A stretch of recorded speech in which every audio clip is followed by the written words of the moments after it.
An Annunaki god is mentioned in the Hebrew biblical text. Who is this Annunaki god? Is it Anu? Is it Enlil? Is it Enki, otherwise called Ra? Is it Marduk? Is it Ninurta? Is it Ninmo? In this video, we are going to tell you about the Annunaki god that was mentioned in the Hebrew biblical text. But first, we're gonna just go over a brief recap of who was the Annunaki. The Annunaki are ancient gods who came to earth and created human and civilization as according to the Sumerian texts. Sumeria was otherwise known as Mesopotamia. In those times, God lived amongst men, but before God lived amongst men, the gods were living with other gods in Eridu, according to the tablets of Mesopotamia. They were higher gods and they were lower gods. The higher gods were called Annunaki and the lower gods were called Igigi. Annunaki is the offspring of Anu, while regular gods were just called Igigi. The records of the Annunaki were made by humans, precisely the Sumerians, but what we know is that humans at that time in history were nomads. And suddenly, or almost overnight, there was a modern civilization in Mesopotamia, or otherwise Iraq. The Sumerian civilization said that their civilization came from the Annunaki ancient gods. The Annunaki came from the heavens, and the Sumerian people believe these ancient gods created them and their civilization. They created them at first to work for them. After the lesser gods, the Igigi, had enough of working on Mars and on Earth in the Absolute. The Annunaki leaders in Sumer or Sumeria, they were Anu, Enlil, and Enki. The Annunaki is believed to first leave heavens and came to earth some 450,000 years ago. There was only 30 Annunaki in the fleet of spaceship that came to Iraq at first, and this was led by Enki. Then, over time, it was built up to 900, with 300 stationed on Mars, and 600 were at the Earth station. Majority of the 900 were Igigi, or the workers, and then the lesser amount were the Annunaki, or the greater gods. They created cities along with Eridu. They created Shurupak, Sippar, Nippur, and Babylon. The earliest known usage of the term Annunaki came from inscriptions written during the reign of Gudaya from around 2144 to 2124 BC and the third dynasty of Ur. El or Anu was the father god of all gods in the Sumerian civilization. The ancient Sumerian gods, they live in ziggurats, and the local population provided 10% of their production for the knowledge, infrastructure, water, and other amenities that the ancient Sumerian god provided for the local population, including health and advice or knowledge. Out of a tide. Now we come to the ancient Sumerian god that was mentioned in the Hebrew biblical text. His name is Marduk. Who is this Marduk? He is the son of Enki and Ninmah. And who is Enki? Enki was one of the first Sumerian gods who came to earth, Iraq to be precise, and he was the leader of earth before El or Anu gave it to Enlil, his legitimate son. So Enlil, although he did not came to earth on the first mission, but he was later given the ruler of earth because he was a legitimate son of Anu and An, while Enki was a son of Anu, but he was not a legitimate son. He was a son with one of Anu's concubine. So the illegitimate son Enki, although he was the first to be on earth and was the ruler on earth, he was stripped of that title and then it was given to Enlil.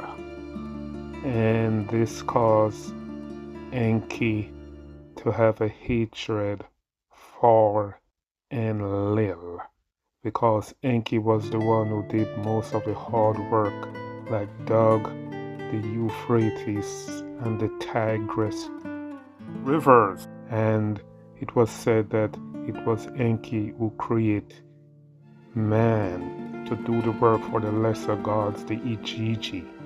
And his reward was he was stripped of the leader of the earth station.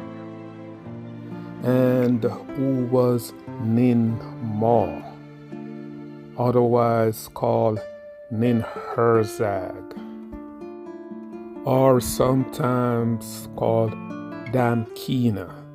She was the mother of Marduk, and she was the chief medical officer from Nibiru.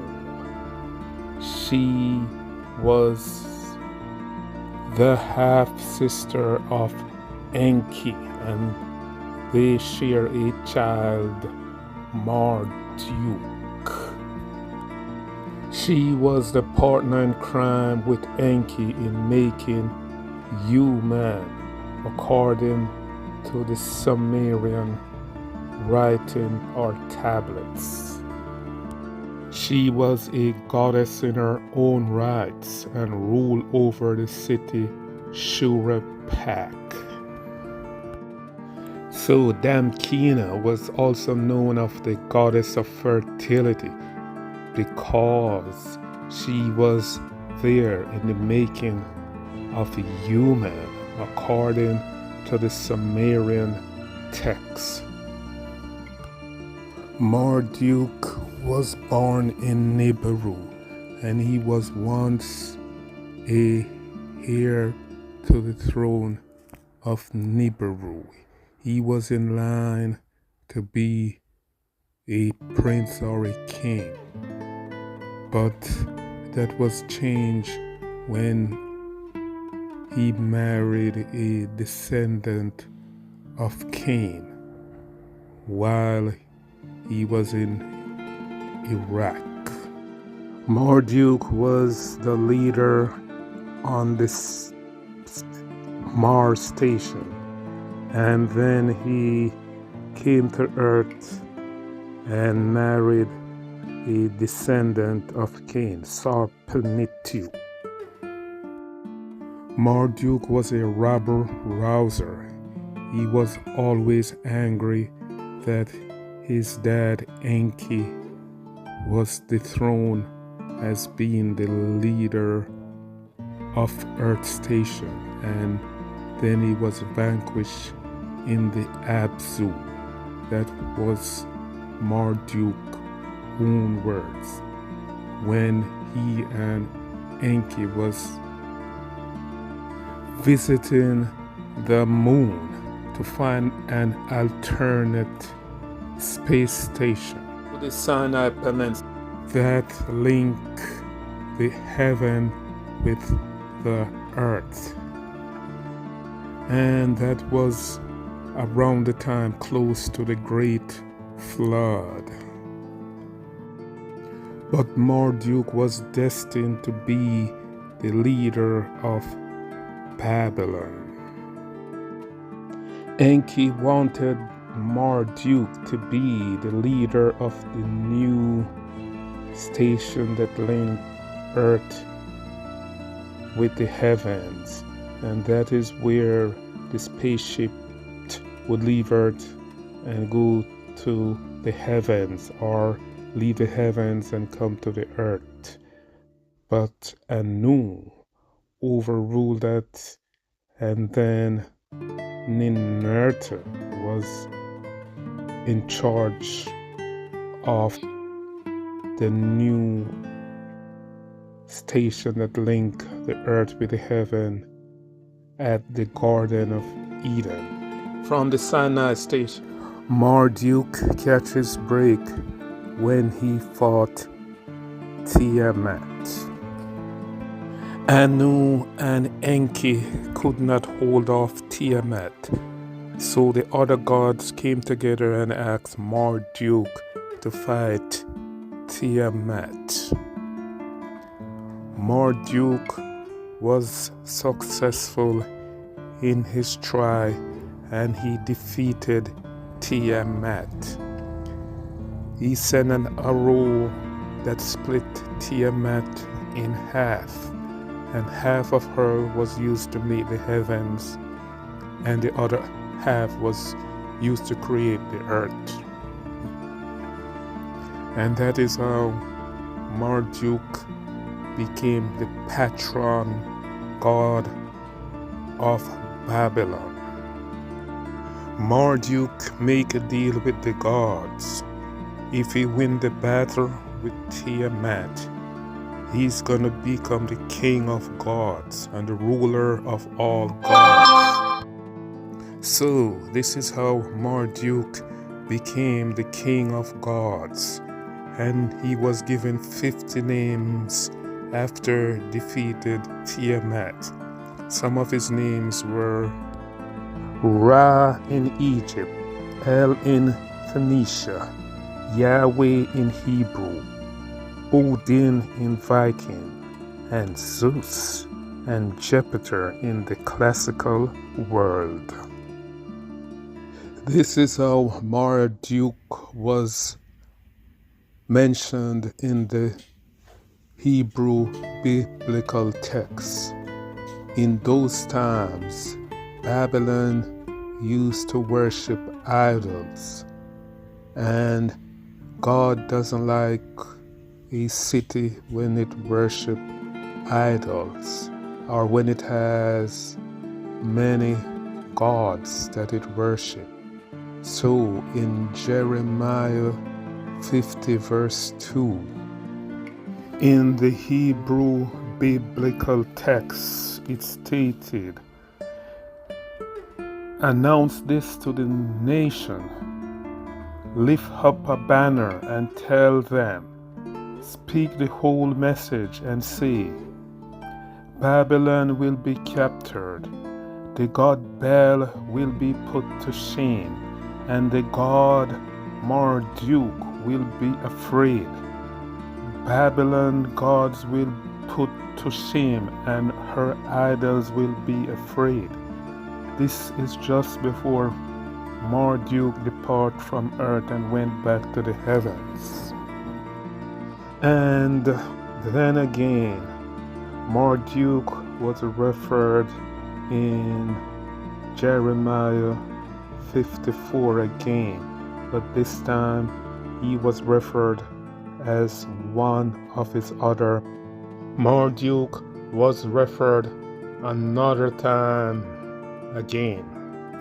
In the contemporary version of the Holy Biblical Bible, it says, Jeremiah 51 verse 44 to 46, "I will punish Marduk, the god of Babylon, and make him vomit out everything he gobbled up.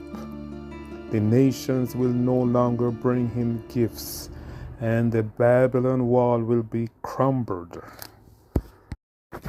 Thus this mention of Marduk in the Holy Biblical Scriptures, does it make the Annunaki or give them any credence or make them more believable, or what does it do for the Annunaki? Does it make them gods, or they were fake gods, or what they were? But one of the Annunaki is mentioned in the biblical text, but historian believes that the Annunaki tablets were written before the biblical text, so we don't know what's really happening. But here I'm mentioning that one of the Annunaki was mentioned in the scriptures.